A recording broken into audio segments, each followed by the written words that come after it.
సాయి సచ్చరిత్రము 37వ అధ్యాయము. శ్రీ గణేశాయ నమః, శ్రీ సరస్వత్యై నమః, శ్రీ గురుభ్యో నమః, శ్రీ సాయినాథాయ నమః. ప్రస్తావన: చావడి ఉత్సవము. హేమడ్ పంతు ఈ అధ్యాయంలో కొన్ని వేదాంత విషయములు ప్రస్తావించిన పిమ్మట చావడి ఉత్సవమును గూర్చి వర్ణించుచున్నాడు. ప్రస్తావన: శ్రీ సాయి జీవితము మిగుల పావనమైనది. వారి నిత్యకృత్యములు ధన్యములు. వారి పద్ధతులు చర్యలు వర్ణింపనలవి కానివి. కొన్ని సమయములందు వారు బ్రహ్మానందముతో మైమర్చెడివారు. మరికొన్ని సమయములందు ఆత్మజ్ఞానముతో తృప్తి పొందెడివారు. ఒక్కొక్కప్పుడు అన్ని పనులను నెరవేర్చుచు ఎట్టి సంబంధము లేనట్లు ఉండేడివారు. ఒక్కొక్కప్పుడు ఏమీ చేయనట్లు కనిపించినప్పటికీ వారు సోమరిగాను నిద్రితులుగాను కనిపించెడివారు కారు. వారు ఎల్లప్పుడూ ఆత్మానుసంధానము చేసేడివారు. వారు సముద్రము వలె శాంతముగా తొనకక ఉండినట్లు కనిపించినను వారి గాంభీర్యము లోతు కనుగొనరానివి. వర్ణనాతీతమైన వారి నైజము వర్ణింపగలవారెవ్వరు. పురుషులను అన్నతమ్ముల వలె, స్త్రీలను అక్క చెల్లెండ్ర వలె చూచుకునేవారు. వారి శాశ్వత అస్థలిత బ్రహ్మచర్యము అందరూ ఎరిగినదే. వారి సాంగత్యమున మనకు కలిగిన జ్ఞానము మనము మరణించు వరకు నిలుచుగాక. ఎల్లప్పుడూ హృదయపూర్వకమగు భక్తితో వారి పాదములకు సేవ చేసదము కాక. వారిని సకల జీవకోటి యందు చూచెదము కాక. వారి నామమును ఎల్లప్పుడూ ప్రేమించెదముగాక. వేదాంత సంబంధమైన దీర్ఘోపన్యాసము చేసిన పిమ్మట హేమాడ్ పంతు చావడి ఉత్సవమును వర్ణించుటకు మొదలెడెను. చావడి ఉత్సవము. బాబా శయనశాలను ఇదివరకే వర్ణించితిమి. వారు ఒకనాడు మసీదులోను ఇంకొకనాడు చావడిలోనూ నిద్రించుచుండిరి. మసీదుకు దగ్గరలోనే చావడి 2 గదులతో ఉండేది. బాబా మహాసమాధి చెందు వరకు ఒకరోజు మసీదులో ఇంకొక రోజు చావడిలో నిద్రించుచుండిరి.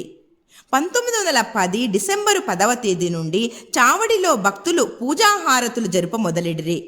బాబా కటాక్షంచే దీనినే ఇప్పుడు వర్ణింతుము. చావడిలో నిద్రించు సమయము రాగా భక్తులు మసీదులో గుమిగూడి కొంతసేపు మండపంలో భజన చేసేటివారు. భజన బృందము వెనుక రథము, కుడివైపు తులసి బృందావనము, ముందర బాబా, వీని మధ్య భజన జరుగుచుండెను. భజన యందు ప్రీతిగల స్త్రీ పురుషులు సరైన కాలమునకు వచ్చుచుండిరి. కొందరు తాళములు, చిడతలు, మృదంగము, కంజిర, మద్దెలలు పట్టుకొని భజన చేయుచుండెడివారు. సూదంటు రాయివలే సాయిబాబా భక్తులందరినీ తమ వద్దకు ఈడ్చుకొనిడివారు. బయట బహిరంగ స్థలములో కొందరు దివిటీలు సరిచేయుచుండిరి. కొందరు పల్లకిని అలంకరించుచుండిరి. కొందరు బెత్తములను చేతధరించి శ్రీ సాయినాథ్ మహారాజ్కి జై అని కేకలు వేయుచుండిరి. మసీదు మూలలు తోరణములతో అలంకరించుచుండిరి. మసీదు చుట్టూ దీపముల వరుసలు కాంతిని వెదజల్లుచుండెను. బాబా గుర్రము శ్యామకర్ణ సజ్జితమై బయట నిలుచుచుండెను. అప్పుడు తాత్యాపాటీలు కొంతమందిని వెంట పెట్టుకుని వచ్చి బాబాను సిద్ధముగా ఉండుడని చెప్పెడివారు.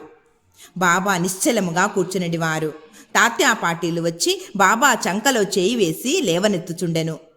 తాత్యా బాబాను మామా అని పిలిచెడివారు. నిజముగా వారి బాంధవ్యము మిక్కిలి సన్నిహితమైనది. బాబా శరీరముపై మామూలు కప్ని వేసుకొని చంకలో సట్కా పెట్టుకొని చిలుమును పొగాకును తీసుకొని పైన ఉత్తరీయము వేసుకొని బయలుదేరుటకు సిద్ధపడుచుండిరి. పిమ్మట తాత్య జలతారు సెల్లాను బాబాపై వేసేడివారు. అటు పిమ్మట బాబా తన కుడి పాదము బొటన వ్రేలుతో దునిలోని కట్టెలను ముందుకు తోసి కుడి చేతితో మండుచున్న దీపము నార్పి చావడికి బయలుదేరేడివారు. అన్ని వాయిద్యములు మ్రోగెడివి. మతాబా, మందు సామానులు అనేక రంగులు ప్రదర్శించుచు కాలెడివి. పురుషులు స్త్రీలు బాబా నామము పాడుచు మృదంగము వీణల సహాయముతో భజన చేయుచు ఉత్సవంలో నడుచుచుండిరి. కొందరు సంతసముతో నాట్యమాడుచుండిరి. కొందరు జెండాలను చేతబట్టుకొనుచుండిరి. బాబా మసీదు మెట్లపైకి రాగా బాల్దారులు శ్రీ సాయినాథ్ మహారాజ్కి జై అని కేకలు పెట్టుచుండిరి. బాబాకు ఇరుప్రక్కల చామరములు మొదలగునవి పట్టుకొని విసరుచుండిరి. మార్గమంతయు అడుగులకు మడుగులు పరచెడివారు. వానిపై బాబా భక్తుల కేలూతతో నడిచెడివారు. తాత్య ఎడమ చేతిని, మహల్సాపతి కుడి చేతిని, బాబూసాహెబ్ జోగ్ శిరస్సుపై ఛత్రమును పట్టుకొనివారు. ఈ ప్రకారముగా బాబా చావడికి పయనమగుచుండెను. బాగుగాను పూర్తిగాను అలంకరించిన ఎర్ర గుర్రము శ్యామకర్ణ దారి తీర్చుండెను. దాని వెనుక పాడెడువారు, భజన చేయువారు, వాయిద్యములు మ్రోగించువారు భక్తుల సమూహము ఉండెడిది. హరినామస్మరణతోనూ బాబా నామస్మరణతోనూ ఆకాశము బ్రద్దలగునటులా మారుమ్రోగుచుండెను. ఈ మాదిరిగా శోభాయాత్ర మసీదు మూల చేరుసరికి ఉత్సవంలో పాల్గొని వారందరూ ఆనందించుచుండిరి. ఈ మూలకు వచ్చుసరికి బాబా చావడి వైపు ముఖం పెట్టి నిలిచి ఒక విచిత్రమైన ప్రకాశముతో వెలిగిడివారు. వారి ముఖము ఉదయ సంధ్య వలె లేదా బాలభానుని వలె ప్రకాశించుచుండెను. అచ్చట బాబా ఉత్తరము వైపు ముఖం పెట్టి కేంద్రీకరించిన మనస్సుతో నిలిచెడివారు. వారెవరినో పిలుచునట్లా కనిపించెడిది. సమస్త వాయిద్యములో మ్రోగుచున్నప్పుడు బాబా తన కుడి చేతిని క్రిందకు మీదకు ఆడించెడివారు. అట్టి సమయమున కాకాసాహెబ్ దీక్షిత్ ముందుకు వచ్చి ఒక వెండి పల్లెములో పువ్వులు గులాబ్ పొడిని తీసుకుని బాబాపై పెక్కుసార్లు చల్లుచుండెను. అట్టి సమయమందు సంగీత వాయిద్యములు వాని శక్తి కొలది ధ్వనించుచుండెను. బాబా ముఖము స్థిరమైన ద్విగుణీకృత ప్రకాశముతోనూ సౌందర్యముతోనూ వెలుగుచుండెను. అందరూ ఈ ప్రకాశమును మనసారా గ్రోలుచుండెరి. ఆ దృశ్యమును, ఆ శోభను వర్ణించుటకు మాటలు చాలవు. ఒక్కొక్కప్పుడు ఆనందమును భరించలేక మహల్సాపతి దేవత ఆవసించిన వాని వలె నృత్యము చేయువాడు. కాని బాబా యొక్క ధ్యానము ఏమాత్రము చెదరక ఉండెడిది. చేతిలో లాంతరు పట్టుకొని తాత్యా పాటీలు బాబాకు ఎడమ ప్రక్క నడుచుచుండెను. భక్త మహల్సాపతి కుడివైపు నడుచుచు బాబా సెల్లా అంచును పట్టుకునేవారు. ఈ ఉత్సవం ఎంతో రమణీయముగా ఉండేది. వారి భక్తి చెప్పనలవి కానిది. ఈ పల్లకి ఉత్సవం చూచుటకు పురుషులు, స్త్రీలు, ధనికులు, పేదవారు గుమిగూడుచుండిరి. బాబా నెమ్మదిగా నడుచుచుండెను. భక్తి ప్రేమలతో భక్తమండలి బాబాకు ఇరుప్రక్కలా నడుచుచుండెడివారు. వాతావరణమంతయు ఆనందపూర్ణమై ఉండగా శోభాయాత్ర చావడి చేరుచుండెను. ఆ దృశ్యము, ఆ కాలము గడిచిపోయినవి. ప్రస్తుతము కాని ఇక ముందు కాని ఈ దృశ్యమును కనలేము. అయినను ఆ దృశ్యమును జ్ఞప్తికి తెచ్చుకొని భావన చేసినచో మనస్సుకు శాంతి, తృప్తి కలుగును. చావడిని బాగుగా అలంకరించుచుండిరి. దానిని తెల్లని పైకప్పుతోనూ, నిలువుటద్దములతోనూ, అనేక రంగుల దీపములతోనూ, వ్రేలాడగట్టిన గాజు బుడ్డీలతోనూ అలంకరించుచుండిరి. చావడి చేరగానే తాత్యా ముందు ప్రవేశించి ఒక ఆసనము వేసి బాలీసు నుంచి బాబాను కూర్చుండబెట్టి మంచి అంగరకా తొడిగించిన పిమ్మట భక్తులు బాబాను 1000 విధముల పూజించుచుండిరి.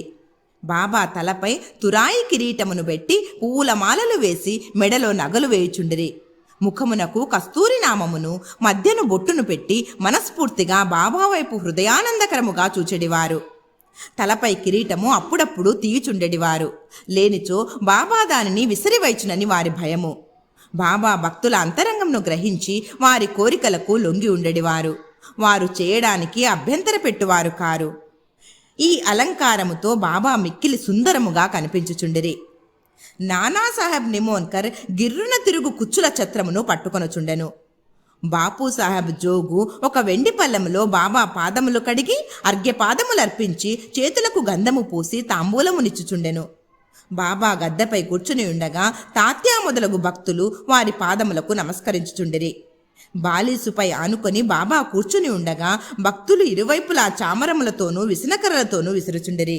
అప్పుడు శ్యామ చిలుమును తయారు చేసి తాత్యాకు ఇవ్వగా అతడొక పీల్పు పీల్చి బాబాకిచ్చుచుండెను.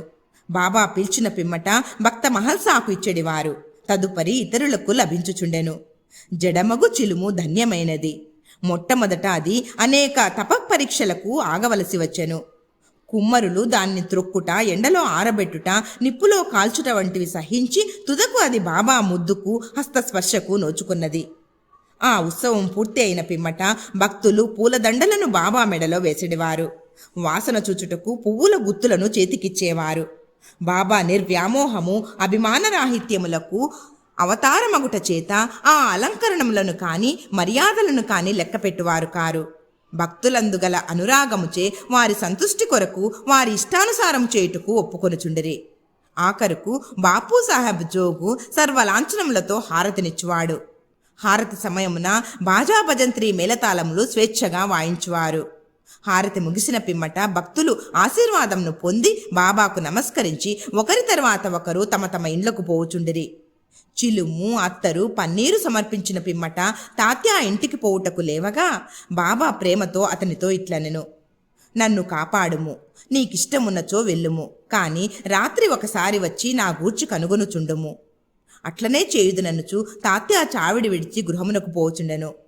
బాబా తన పరుపును తానే అమర్చుకొనివారు. 50-60 దుప్పట్లను ఒకదానిపై ఇంకొకటి వేసి దానిపై నిద్రించువారు. మనము కూడా ఇప్పుడు విశ్రమించదము. ఈ అధ్యాయమును ముగించకముందు భక్తులకు ఒక మనవి. ప్రతిరోజు రాత్రి నిద్రించుటకు ముందు సాయిబాబాను వారి చావడి ఉత్సవమును జ్ఞప్తికి తెచ్చుకొనవలెను. 37వ అధ్యాయము సంపూర్ణము. సద్గురు శ్రీ సాయినాథార్పణమస్తు. శుభం భవతు.